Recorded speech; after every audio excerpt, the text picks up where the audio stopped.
Everybody was tech talking. Hello, friends, and welcome back to Heslop Tech Talk Live. Don't start. No. Okay, good. I forgot to hit stop on the live stream up there. But hope you guys are doing so well. We're hanging out. My broheems, Joshua and Germs. How you guys doing this afternoon? Doing great. Josh. Doing superb. Josh Heslop, the middle brother in the Triforce of Heslop Tech Talk. And the most famous Microsoft.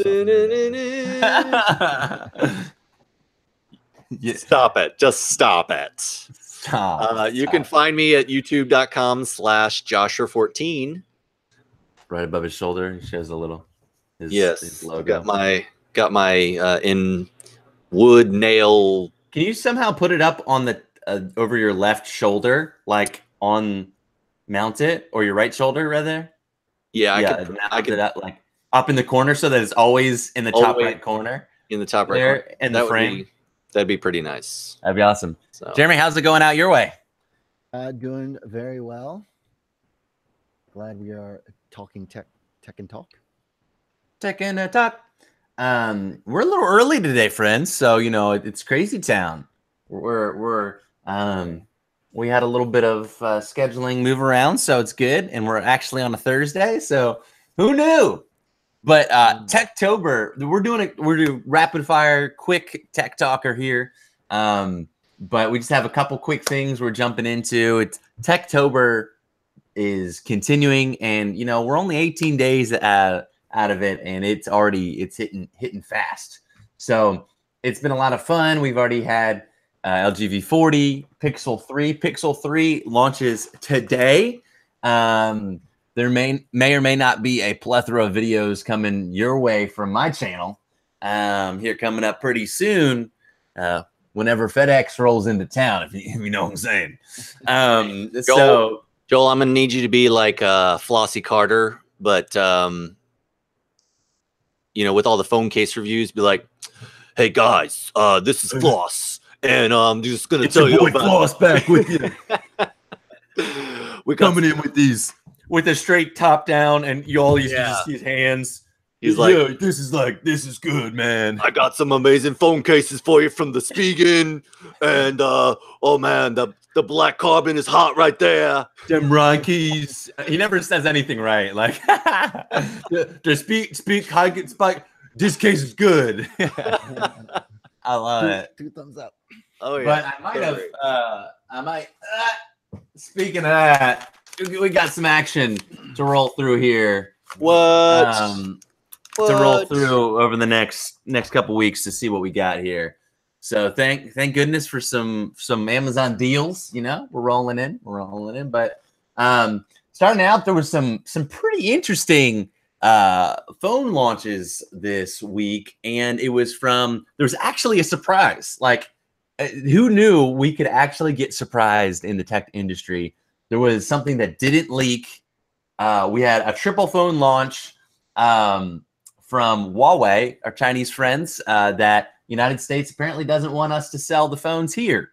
So it's going to be cool for the rest of the world, but maybe not so much for us. But we have 3 devices that Huawei launched: the Mate 20, Mate 20 Pro, and then the surprise that no one knew about was the Mate 20X, the 7.2-inch monster of a device. So we'll look here at some of the things I did here. Aesthetics meets innovation. So here's the Mate 20 with the teardrop little bezels here with the notch. This one. So the biggest differentiators between the 3 are the Mate 20 Pro has the best and highest resolution cameras.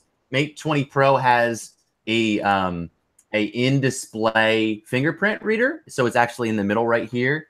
It's not a huge area, and it's not the fastest, but it's there. I love this teal color, by the way, with the red accent. Looks very good. So the Mate 20 Pro actually has the biggest notch on the front because it has more sensors and things like that. But it has the in-display fingerprint reader, those crazy 3 cameras on the back, higher intelligence. So Huawei's really been pushing their camera AI stuff to really step it up, but their cameras is absolutely nuts. And then the bonkers huge Mate 20X, which is the 7.2-inch beast of a phablet here. You know, when people whenever like a 6-inch phone came out, they're like, it's too big. Like, you know, it's crazy. And now here's a 7. It was just a matter of time, you know, before it came out. So it also has the teardrop with the little speaker on the top. You know what I want to see a comparison, Jeremy, is that between that and the Nexus 7. No, that's exactly what people were talking about. Is like you have a Nexus 7 in your pocket, but obviously Nexus 7 had huge bezels. Well, the Nexus 7 was actually a tablet, right? Exactly, and but you want something to hold with the tablet, obviously. Yeah. It's comfort one-handed operation, debatable. Easy grip, comfort one hand. So this has a little different colors: Phantom Silver, Midnight Blue. World's first AI chip. Yeah, the Kirin 980 is supposed to be a beast, and it's in all three here. So the Mate 20 Pro is what people are most going to be excited about because of the cameras on the back, and these colors are pretty crazy. So here's this midnight blue. Here's emerald green. I really like it. They have this special textured back to have an anti-fingerprint. Except this Twilight doesn't have the anti-fingerprint. It just looks freaking dope. But I would probably go with the emerald green if I were, a normal person. Looks really nice though. So then, balance and art. It is IP68 resistant, water resistant. The new Kirin 980 chip. It's supposed to be 75% CPU upgrade. Faster. Specs are one thing. Where's the cameras? Let's talk about it. The 4,200 milliamp hour battery. Oh, and the it doesn't say it. A 5,000. This has literally a 5,000 thing. But here's the cameras laid out. So the Pro has a 40 megapixel main shooter at f1.8. Has a 20 megapixel ultra wide 16 millimeter focal length, and then an 8 megapixel telephoto. So I always wondered, like, it seems interesting that the telephotos are so low resolution comparatively. Like, that doesn't make sense to me, but it is what it is. But this 5 times optical zoom, I don't know if we've seen 5 times yet, like recently. Not with not a Nokia. What was the Nokia? Whatever that had like crazy zoom on it. Lumia 1020 or 1520 or There was also the 19. That big Lumia. Yeah, right. And this that has an OIS on the optical zoom on the telephoto lens, which is crazy. So wow. So the regular Mate 20 has a 12 megapixel, 16 and 8 for the different cameras, and then the X actually does the X actually have the same cameras? No, wait, did I misread that? Is that actually true? That's crazy if it is. This is GSM Arena's breakdown, but don't you mean the Mate 2010? Right. That's Apple's naming scheme that mess with people's brains here. Is this the new 10s Mate Huawei? Right. So they're still relatively light devices, 188 grams, 189, and 232. You'll have to do a comparison yourself to see kind of the size difference for these guys, but they're relatively good size for the Mate 20 and the Mate 20 Pro. The 6.4 inch screens, but then the 7.2. For a normal person, I'm not quite sure how that'll be or what that'll look like, but this is interesting. The only thing is like availability. Huawei has some interesting connections with the United States right now. There was some worry about what the different, how they disseminate information. And so there's some privacy concerns from the United States. And Jeremy just sent me a size comparison here. Oh, dang. Oh, wow. So I'll show this real quick. Thanks, Jeremy, for that. Here's look how much taller the 20X is versus the Pixel 3 XL. So the Pixel 3 XL is a good size. That's the 6.4-inch screen, but holy moly, that's a tall screen there. Type in where it says type in to add a phone, put the Nexus 7 in there. You'll see. Okay. I think this screen is actually more pixels in real estate than the Nexus 7. Oh, yeah, look at it. Wow. That's nuts. Look how much taller the Nexus 7 is, though. Wow. Even though you can see the screen, it's the obviously a lot wider. The 16:9 is obviously a lot wider, but that's nuts. Because that's a 7-inch screen. What was that? I mean, it's not that much wider. I mean, if you scoot it over to the left, half through the bezels. That's true. That's true. You have like less than a centimeter on the right side that you're not covering, and then you have that much taller of the real estate. So that's crazy. Well, Note 9 is probably the second tallest device. Let's see. See what we get here. It's barely taller than the Pixel 3 XL. Yep. Wow. And then just for fun, 6.6 or 6. 10X. Oh no. It's XS Max. Oh, this is so much. There we go. See, there we go. So yeah, you can't even the same size as the Pixel 30, so. Pixel 3 XL. Yeah, they're going to be the same size. So that's crazy to think about. That this is, how many years ago? Just 5 years ago. The or was it even 5 years ago? Was it 2013? Yeah, they had two models, I think. Nexus 7 was launched, and then they relaunched. And the Nexus 10, they did the Nexus 10 and the Nexus 9, I think. So this is, this is crazy to think that this screen real estate you're getting in a phone, we never thought would be ever possible, 6 years ago, 7 years ago, and here we have literal tablet-worthy screens in your palm of your hand and in your pocket. Because then obviously the Nexus 7, people loved it. They loved it for YouTube. They loved it just to pop it on their table while they're eating breakfast in the morning. And that was like people hung on to their Nexus 7s for years. There's still people in the tech community that talk about it, that they still have one laying around. And it's crazy that this is still this is what we have now, is such a crazy big screen in a small package. And we see the Oppo what is it, the 1X that has literally no bezels except for the very at the top, very at the bottom, barely see it, and the camera pushes up to the top. Slides up. Yep. Slides up. It has an actual Jared. Makes it feel like the Sidekick or something. Oh, iPad pants. Hey, you're gonna need that to use the Pro 10 there, You wanted that rain jacket or whatever that you could put all the 50 devices in. He has it, the Scotty Vest, and he can put his iPad in his pocket. Yeah, Scotty Vest can put Mac Minis and iPads in there. So the X does have.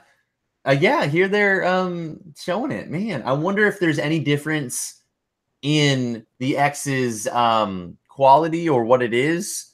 But the X does have the 40 megapixel main shooter and the 20 megapixel ultra wide. That's actually crazy. 40. That's a lot of megapixels. A lot of megapixels. So the only real difference I think from the Pro then is some build quality, the fingerprint sensor in the middle, and the front-facing cameras are a little different. So, wow. Yeah, we're in a crazy world right now where cameras are just getting more and more nuts. So they said it's not coming to the U.S. at launch, right? No. Gotcha. I want to say, the availability was it's so weird in the different countries. I'll look up the exact Mate 20 Pro. It's got a Samsung or whatever. I mean, not a Samsung, Qualcomm in there, right? So. No, it's Kirin chip. It's its own. Kirin 980. Yep. They do with their own chips, which are actually pretty crazy. So I mean, does it have CDM or GSM support? If it has any of those, then GSM international. Get it over in the United States, then. Mm-hmm. Getting some. I mean, you can unlock it, but the problem is that they might not have all US bands and everything like that. So it'll eventually come and be able to get unlocked in the United States. But there's not going to be any carrier support, and you might have to buy it from somewhere else and have it shipped to the United States, because they're not going to be, as far as I can tell, they're not going to be selling it here. Sounds like you're going to be getting it in a gift package. That's right. going to be saying, cardboard box. Right. Exactly. But the little photos that I've seen from the samples so far have been really impressive. Like, that super clear, super sharp. I'm looking forward to seeing some like real world camera tests and like actual comparisons, but they're looking good so far, just from some of the things I've seen, and they obviously showed a bunch of examples at the thing itself. But some of the ones, some of the press events, like here's a couple that Board at Work showed for you guys.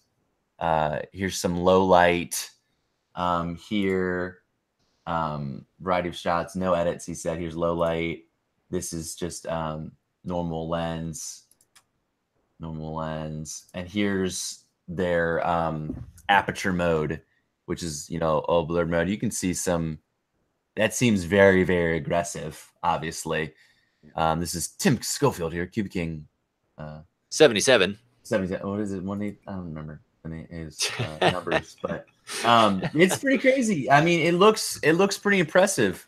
We'll see. The biggest thing is software, because the EMUI is not good. I'm not a big fan. It's bubbly. It's bright and colorful. Maybe that's somebody's jam, but I've used the 6X that I have.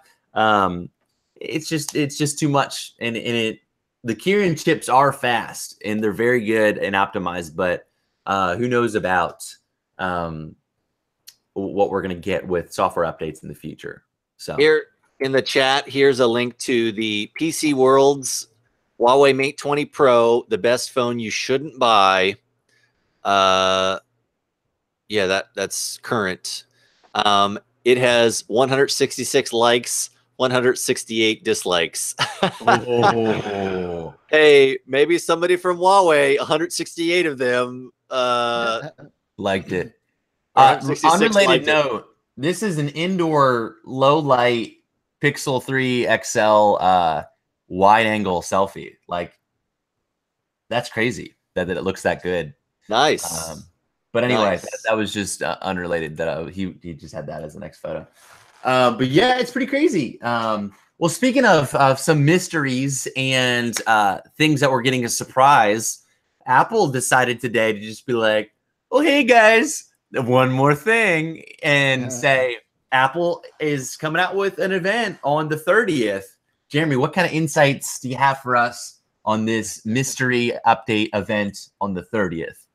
Yeah, so they're going to have their next one in New York, which is interesting. They usually always have them in Cupertino or somewhere in California.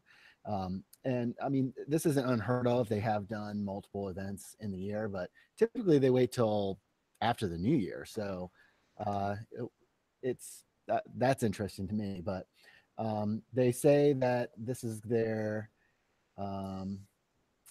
iPad and potentially Mac updates. So they're saying the new iPads will be buttonless on the front, so they'll have, instead of the button, they'll have the big bezels, and then have the all screen design. So there'll be fewer bezels on the iPad, which will be interesting. Probably some more updates on that with the latest chips and things. And then MacBook Air maybe replacement is rumored, so we'll have to see if that happens. And then potential new Macs, so maybe refreshing their Mac Pro lineup or their Mac Mini lineup or something like that, most likely. And then the AirPower wireless charging mat may or may not see a comeback. It was delayed, so there's some rumors about that. The long holding forgotten. back. It has to actually come to be a comeback. Right. Yeah, well, that's true. So maybe a fizzleback. Right. Fizzled out. It fizzled out at the latest event that they couldn't get it out in time. So we'll see. I mean, there's a bunch of third-party chargers that have a mat for your phone and a mat. Yeah, the Nomad one looks really good. That are white, that do the same exact thing for probably cheaper than what Apple is going to charge, but it's well, not. and it looks aesthetic, you know, because you can the thing that's weird. Down. So Jeremy, correct me if I'm wrong.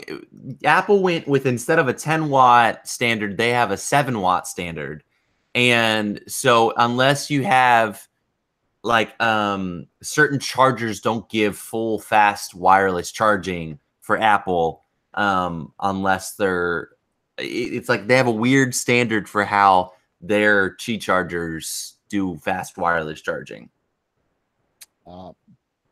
If you don't have a fast high enough amperage wireless charger, you won't get fast charging.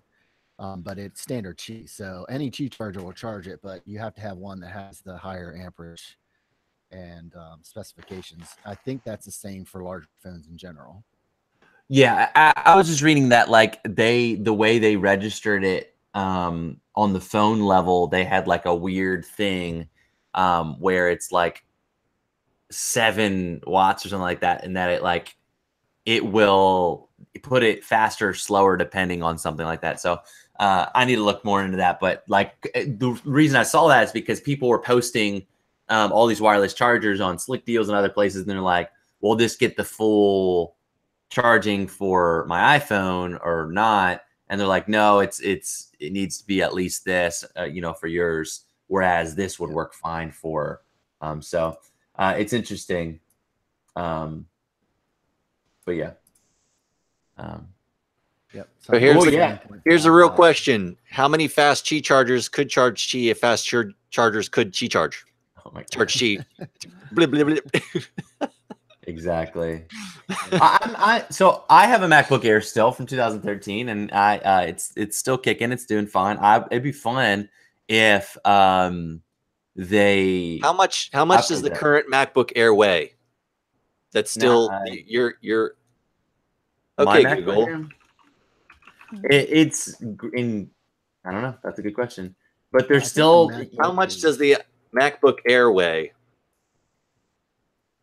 You literally, here's the thing. They still start at $999 to buy a MacBook Air on their website, on Apple's website.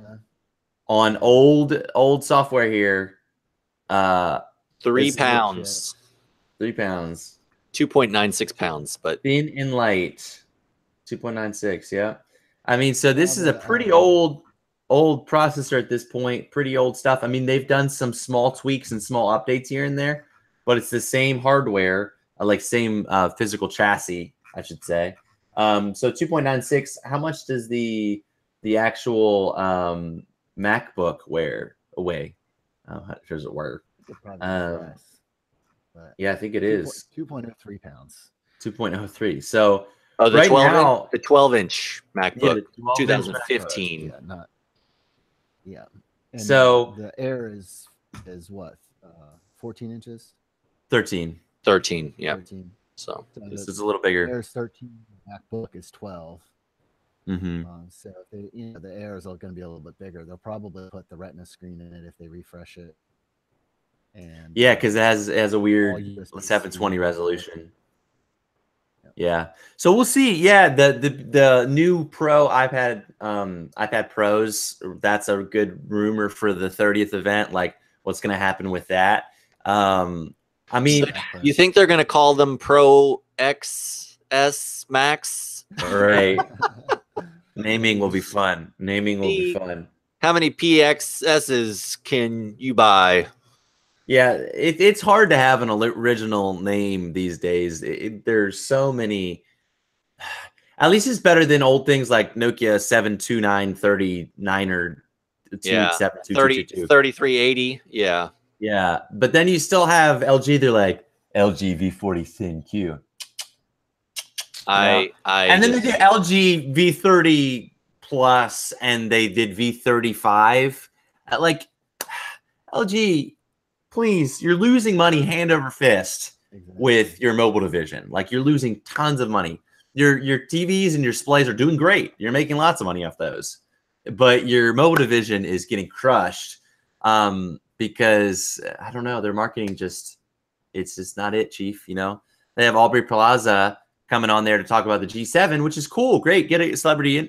But then all they talked about was the Google Now button. Like, they talked about the physical button. They didn't talk about the ultra wide camera. They didn't talk about, you know, the speed of the device or what it does. They were like, "Did you see this Google button? We got a dedicated Google button." So that's a thing. That's kind of what happens. So on PC Master Race subreddit, there was a post, if I can find it here real quick. It basically was like the naming conventions of like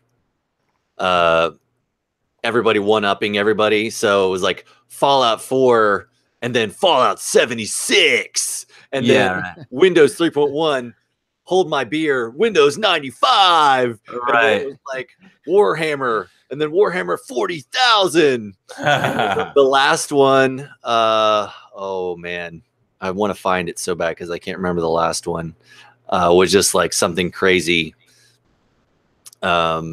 And of course I can't find it right now, but it was exactly like that. It was like a small number, and then it was BioShock 2 and then BioShock Infinite. So Jamie made a good point.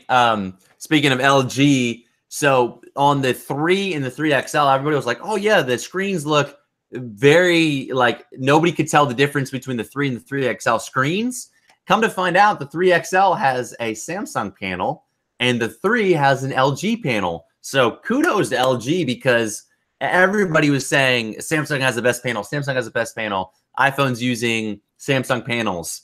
But now people couldn't tell the difference between the LG panel on the 3 and the Samsung panel on the 3XL. So I dig at that's great that LG's stepping up their OLEDs and they're looking real good. Who made the Pixel 2 XL panel is the question. That was LG, I believe. LG. Okay. So HTC made the regular one. Yeah, which nobody cared. I mean, nobody was shocked about. They were just like, okay, it's good. So yeah, it's solid. HTC was kind of a solid. It was like a solid build, and that was the jarring difference, and that's why Google like made every effort to make them very similar. No huge differences. I mean, obviously the huge notch, but no huge differences between the 3 and the 3XL in design and overall aesthetics. They tried very hard to make them very similar. But one weird thing was that the Huawei Mate 20, you can wireless charge other phones. So you have this 4,200 milliamp hour battery, and then they're like, "Bro, my iPhone 10s is running low on battery. Can I juice up for me, bro?" And you stick it on there, and the Mate 20 and the Mate 20 Pro and the X can charge other phones. It might only be on the 20 Pro. I think it is on the 20 Pro. But the 20 Pro is 15-watt wireless charging. You don't even have to have them touching. You can have them like a millimeter, a little bit in between. Don't touch. But you can just like stand together, like we're charging, bro. We're charging. We're charging in solidarity. But moving right along, Josh, you had some exciting tech come in this week. That is skyrocketing your channel with all kinds of content. More like it didn't come in. More like I had to go to the Microsoft store to get it. But yes, so here we have in matte black the Surface Pro 6, and this black beauty, thankfully, is only 1.7 pounds. Yes, but this finish is super good. They did some crazy work with the coating to not be a fingerprint magnet, and even my greasy fingers don't show up as as well. But I'm really super happy that they actually skipped the name because last year was just the Surface Pro 2017 model, and they were just calling it, hey, this is the new Surface Pro. And then what are they going to call this year's model? They ended up just saying, hey, we're skipping 5 and going straight to 6. So everybody called the 2017 model the 5 anyway. So. They did. Although I never did in all my videos of testing. I just said the 2017 Surface Pro i5 or i7 because all they did was update the CPU, right? That was the big thing. No, they. You mean from the 5 to the 6? No, from the 4 to the 5. The 4 to the 2017. Yes, the 4 to the 5 basically was a processor bump as well. So they went from the 6th gen U processors to the 7th gen, and then it was the Iris 540 on the 4 Pro 4 i7, and then the 640. So yeah, that matte black. He loves that matte black. Looks unfortunately, if you are going for the i5 model, if you want to spend less, you will have to, because they only offer the matte black in the 256 SSD model, which is 1200. And so you got to spend at least 1200 to get the matte black. They do not offer it on the cheapest ones, which I mean, I'm so vain. I just said, hey, I want a bigger SSD. Well, typically the bigger SSDs perform faster anyways. At higher speeds, yeah. Yes, slightly. So it's little, but it is noticeable. Hey, if I want a millisecond less on my loading times on my games, I'm going to be enjoying that. So, but I was telling someone yesterday, I had a coffee with a guy, and he was like, yeah, I'm thinking about getting something that I can have with clients to show them some things, maybe have a stylus. I'm like, have you checked out the Surface Pro? And so I was telling him, I was like, my brother does videos on this. So it was cool. Yeah, he meets with clients, over coffee, and I was like, hey, maybe that's something good for you. I mean, you could get a cheaper laptop for that too, but the stand with the stylus plus just the quick pulling out of your bag and showing it. It is super great for those professionals that are doing that. And obviously, you show that heck yeah, it can game. It can run all kinds of stuff. So. I've already put out 8 videos for gaming on the Surface Pro 6 with Fortnite with low and medium settings, 2 separate videos on that 50 versus 50 mode, which is notoriously bad for FPS, but still, I had to try it. It still cranked it out. It still, yep, exactly. Just had some little internet hitches here and there, but was able to get to Victory Royale. Woo! Yeah, because I mean, like even on my dedicated 1060, I still get like half frames playing that mode. It's bad. Right. And so the fact that the Surface 6 runs even like on that mode is pretty crazy because that's constant. It's a battle arena basically because you constantly get respawned. It's a lot more taxing on the servers. Oh yeah. So other games I've already tested, aside from Fortnite, which is a big one, League of Legends works amazing, around 70, 80 frames a second in a co-op match. And then what else do we have here? Rocket League has a better result than the i5 from last year, as well as it has been years since I tried out Fallout 4 on the Surface Pro 4, and it actually plays really good. But is it Fallout 76, bro? Say what? But is it Fallout 76, bro? It's not Fallout 76, but I'm going to be getting that and testing that on the Surface Pro 6, so you better believe it. That might be the next game I stream. I'm excited about it. With multiplayer, and it's in West Virginia. Woo! Country road. So here's going to be the big test is how does the i7 Surface Pro 6 fare, because it does not have the Iris graphics on that model. So, which the Iris has like 64 megabytes of dedicated memory to boost your graphics. So,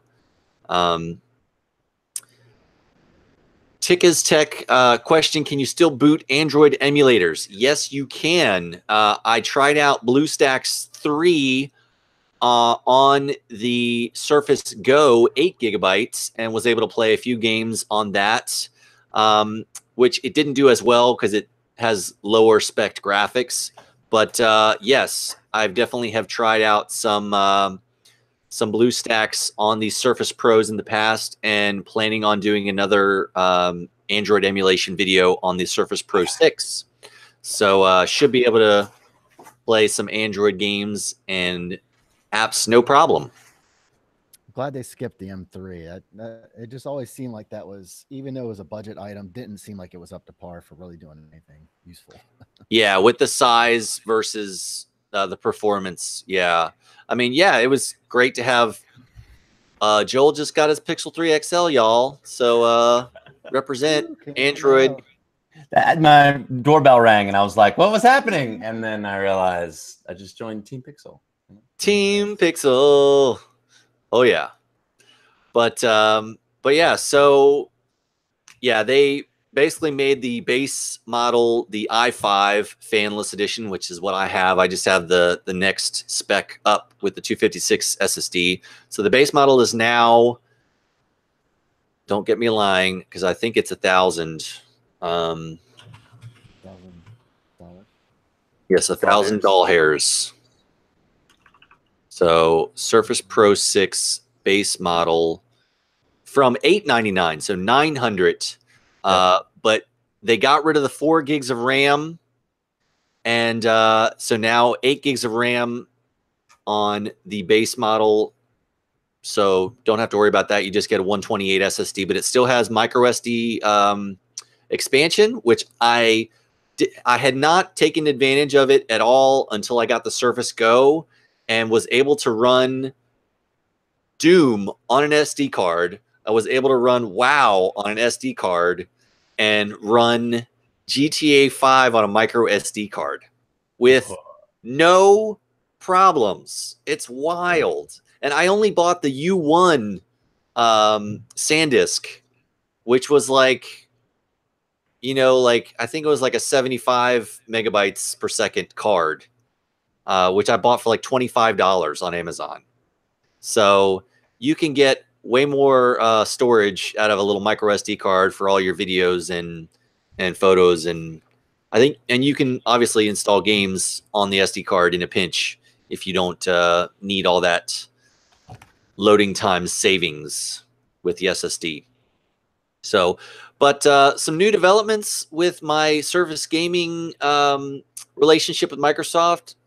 Gotten in touch with one of the Surface outreach persons, and looks like I'm going to be able to get some Surface Book 2s in the house to test out. And so I'm definitely going to be upping my games, so to speak, with the 1050 and 1060 in the Surface Book 2s that will beat the pants off the performance of the Surface Pro 6 even though it's all new and shiny and I'm excited about it. So, oh, Matt Black, you're just so great. I don't even think I'm going to throw a skin on you because you're just so beautiful. Whoa, Black Betty, wham blam. So, yes, but Fallout 4, just my newest video on the Surface Pro 6 came out today. Loving the performance on this device with the Intel UHD 620 graphics and the quad-core first Surface Pro with a quad-core in there. It's still a U processor. I think it's the 8250U, but 8th gen quad-core, 4 threads. So finally able to do some more intense gaming. Early tests show that Witcher 3 still doesn't run great, but hey, a guy can dream. That game. A guy can dream, guys. Okay, so but we're having loads of fun already with that device, and hope you guys enjoy the content. And yes, like and subscribe if you'd like to see some more Joshua14 on the YouTubes. So link is in the description below. Yeah. Awesome. Any other thoughts? Any other things you guys wanted to mention? Like Josh said, there's links to Jeremy's OmniTech Pro page with his blog, with the blog posts. There's YouTube for Josher14 down below for all the Surface goodness coming up. And then my YouTube for these Google Pixel 3 XL videos coming out real soon to you. And as well as my Twitch, twitch.tv/Kung Fu Penguin. That's multiple days a week if you want to see this guy here playing some video games. Maybe some of that Fallout 76. So for the West Virginia, you know, I had to grow out my beard for the Fallout 76 West Virginia theme. You know, it makes sense. Any other thoughts from you guys? I wish that Red Dead Redemption 2 had a PC version, but they said nope, womp womp. That's kind of a bummer, yeah. So it looks like I'm going to be streaming it from my Xbox One X to my Surface. So, Tech said, I saw the Surface Pro 4. I've been holding out for a new model. Is this the worth buying, or should I hold out for next year?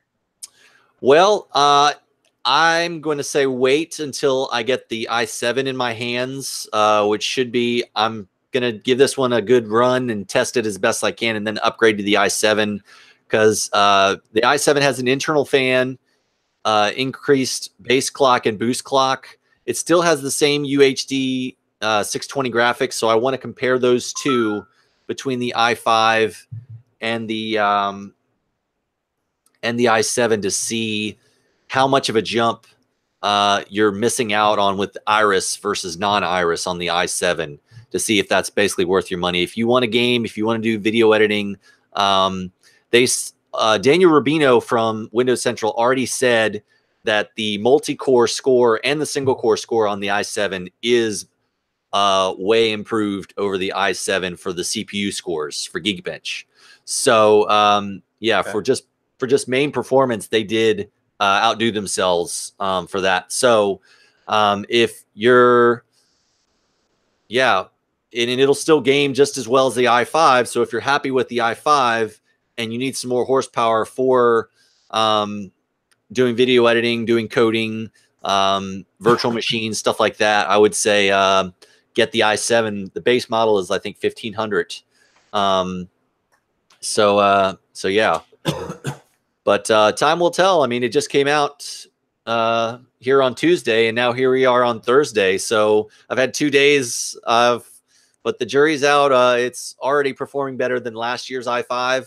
And I'm going to start comparing it a little bit with the Surface Pro 5, which they've started calling it now, the 2017 i7, which I still have in-house.